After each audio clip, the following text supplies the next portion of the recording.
आगे बढ़ते हैं तो जनाब ईद उल अजहा करीब आ चुकी है। कुर्बानी के लिए जानवर खरीदने का फाइनल राउंड जारी है। मवेशी मंडियों में रौनकें उरूज पर हैं। मंडियों में एक से बढ़कर एक खूबसूरत जानवर भी मौजूद है। शहरी बड़ी तादाद में मंडियों का रुख कर रहे हैं। किसी को बकरे किसी को बछड़े की तलाश है। व्यापारियों और ग्राहकों में भाव ताव का सिलसिला भी जारी है। तो जनाब ईद उल अजहा के करीब आते ही जानवर खरीदने का फाइनल राउंड इस वक्त जारी है। मवेशी मंडियों में रौनकें रोज पर पहुंच चुकी हैं। मंडियों में एक से बढ़कर एक खूबसूरत जानवर तो मौजूद हैं, लेकिन कीमतें भी एक से बढ़कर एक मांगी जा रही हैं।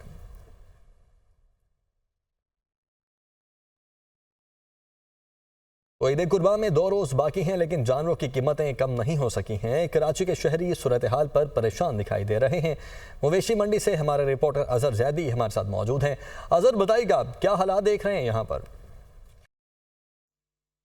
जी बिल्कुल, मैं इस वक्त हसन स्क्वायर पर वाक़ मवेशी मंडी के अंदर मौजूद हूँ और यहाँ पर जो है सन्नाटा लगा पड़ा है। मार्केट के अंदर, मवेशी मंडी के अंदर जो है बिल्कुल सन्नाटा लगा पड़ा है। ख़रीदार जो है वो बहुत कम दिखाई दे रहे हैं। जो ख़रीदार यहाँ पर मौजूद हैं उनका भी यही कहना है कि पिछले साल की निस्बत इस साल जो है मवेशी जो है बहुत ज़्यादा महंगे हैं, जो क़ुव्वत ख़रीद से दूर होते जा रहे हैं। हमारे साथ कुछ शहरी भी मौजूद हैं, इनसे बात करते हैं। तो ये मसला यहाँ पे यही है कि महंगाई तो है, बहुत महंगा जानवर, इसमें कोई शक की बात नहीं। साथ साथ हुआ ये कि लोगों की कमर टूटी हुई है क़ुव्वत ख़रीद की वजह से। आमदनियाँ नहीं है, कारोबार नहीं है, बिज़नेस नहीं है। जो बिज़नेसमैन है वो परेशान है, जॉब वाले हैं वो परेशान है। तो बेसिकली तो मेन इशू जो है वो ओवरऑल है। जी बिल्कुल, शहरियों का भी यही कहना है कि इस वक्त जो है मंडी बहुत ज़्यादा महंगी है, क्योंकि क़ुव्वत ख़रीद लोगों की, शहरियों की जो है वो ख़त्म होती जा रही है। महंगाई ने जो है कमर तोड़ के रखी हुई है, जिसकी वजह से जो है हर चीज़ ही महंगी है। इसी वजह से जो है जानवर भी जो है इस साल बहुत ज़्यादा महंगे दामों जो है वो फ़रोख्त किया जा रहा है, जो क़ुव्वत ख़रीद से बहुत दूर होता जा रहा है। जी। उधर मुल्तान में ईद कुर्बान करीब आते ही मुल्तान में मवेशी मंडियां सज गई हैं। शहरियों का रश है। ताहम जानवरों की मंडी में राजनपुर से आए बकरों ने सबको अपने इर्द गिर्द जमा कर रखा है। इन्हीं बकरों के हवाले से मजीद बता रहे हैं जान शेर खान। जी, ईद कुर्बान की आमद है और मवेशी मंडी में जानवर जो हैं वो बड़ी तादाद में मौजूद हैं। राजनपुरी बकरे जो हैं वो मशहूर हैं। मैं उनके सेक्शन में मौजूद हूँ। बड़े बड़े बकरे हैं, 3-3, 4-4 फुट जिनकी कद है, 6-6, 7-7 मन तक जिनका वज़न है। हट्टे कट्टे मोटे ताज़े ये राजनपुर और मोहम्मदपुर के इलाकों से आए हैं। मेरे साथ मौजूद हैं इनको पालने वाले। इनको क्या खिलाते हैं, इतना ज़्यादा इनका वज़न? इनको भजन दूध पिलाते हैं, गंदम, मक्खन, देसी घी, सब्ज़ चारा घास दिया जाता है इनको, लूसन और बरसीम जंतर का। जी, आप इनकी खुराक सुन रहे थे। सर्दियों में इनको देसी घी पिलाया जाता है, गर्मियों में इनको सरसों का तेल पिलाया जाता है। चारा तो कई मन जो है ये रोज़ाना खा जाते हैं बकरे, और इनकी खुराक जो है वो बेहतर से बेहतरीन रखी जाती है ताकि ये पल के बढ़ के वज़नी हो जाए, इनका वज़न जो है वो बढ़ जाए। तो एक एक बकरा जो है उसकी कम से कम यहाँ पर कीमत जो है 8 से 10 लाख रुपए है। लोग आ रहे हैं, इनको देख रहे हैं। दर्जनों बकरे यहाँ पर खड़े हैं राजनपुर नस्ल के, और ये यहाँ पर ग्राहकों के इंतज़ार में हैं। जी, आगे बढ़ते हैं, सियासी मैदान का रुख करते हैं। वज़ीर-ए-आज़म की ज़ेर-ए-सदारत वफाकी हुकूमत की वजारतों और इदारों को इलेक्ट्रॉनिक ऑफिस पर मुंतकिल करने के हवाले से अहम जायजा इजलास हुआ है।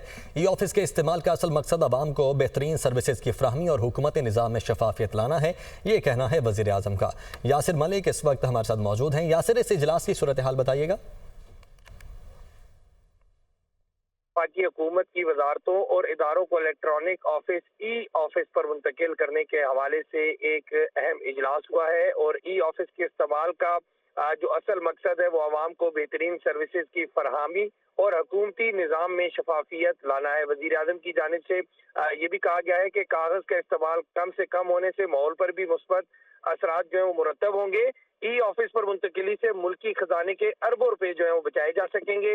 ई ऑफिस को इस्तेमाल में आसान और महफूज भी बनाया जाएगा, बनाया जाए। वज़ीर आज़म की जानिब से ये हदायत की गई है। वज़ीर आज़म ने ये भी हदायत की है कि चीनी कंपनी हवावे के साथ ताउन के मुआहदे के हवाले से अमूर पर पेशरफ जो है वो तेज करने की हदायत की गई है, और इजलास को ई ऑफिस के निज़ाम और उसके नफाज और इस्लाहात पर पेशरफ के हवाले से आगाह जो है वो किया गया है।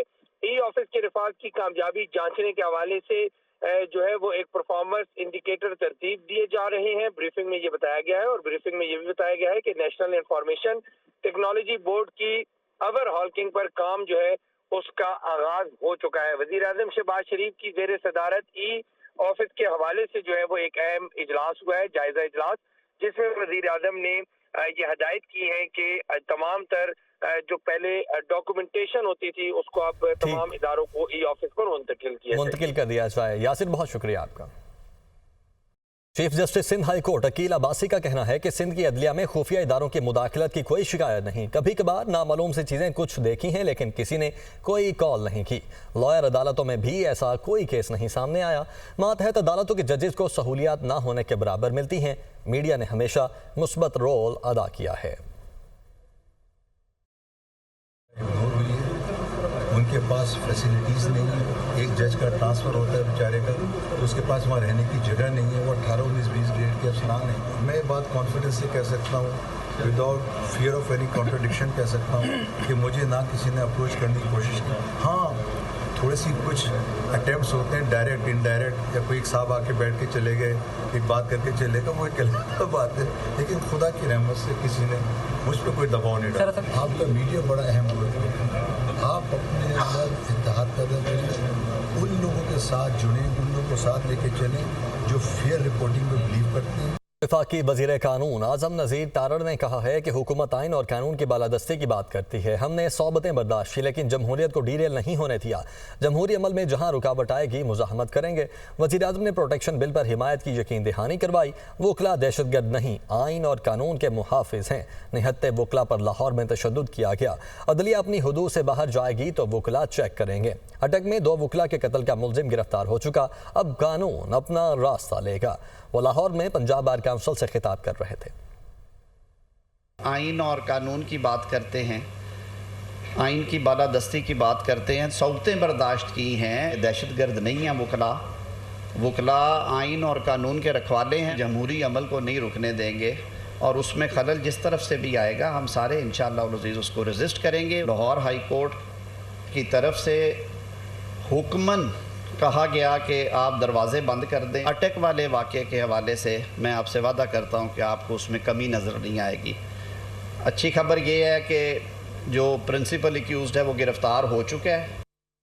وزیر اعلیٰ سندھ مراد علی شاہ نے کہا ہے کہ مشکل حالات میں بجٹ بنایا گیا، شرح نمو کا ہدف حاصل کریں گے۔ بجٹ میں پرانی اسکیمز مکمل کرنے پر زور دے رہے ہیں۔ سندھ کابینہ نے فیصلہ کیا ہے نئی اسکیم شامل نہیں کریں گے۔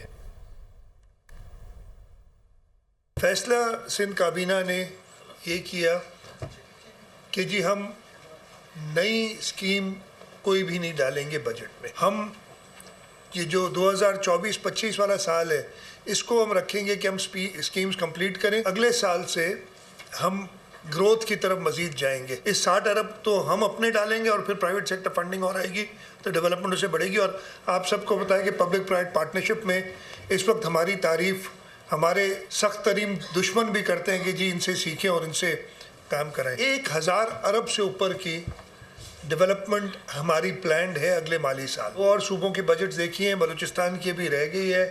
ہمارا جو ڈیولپمنٹ کا بجٹ ہے پرسنٹیج وائز باقی سب صوبوں سے زیادہ ہے۔ نہ پہلی بار حکومت کر رہے ہیں اور نہ آخری بار کرنے جا رہے ہیں۔ انشاءاللہ تعالیٰ پاکستان پیپلز پارٹی لانگ ٹرم سوچتی ہے اور یہ لانگ ٹرم پلاننگ ہماری اس کے تحت ہم کر رہے ہیں۔ بلاول بھٹو زرداری صاحب کا پروگرام تھا کہ میں نے مفت الیکٹریسٹی دینی ہے، تو ہم شروعات کر رہے ہیں ان لوگوں سے جن کے پاس بجلی سرے سے ہے ہی نہیں، جو گرڈ سے کنیکٹڈ نہیں ہے، ان کو ہم سولر الیکٹریسٹی کے لیے 10 ارب روپے اس سال میں رکھ رہے ہیں۔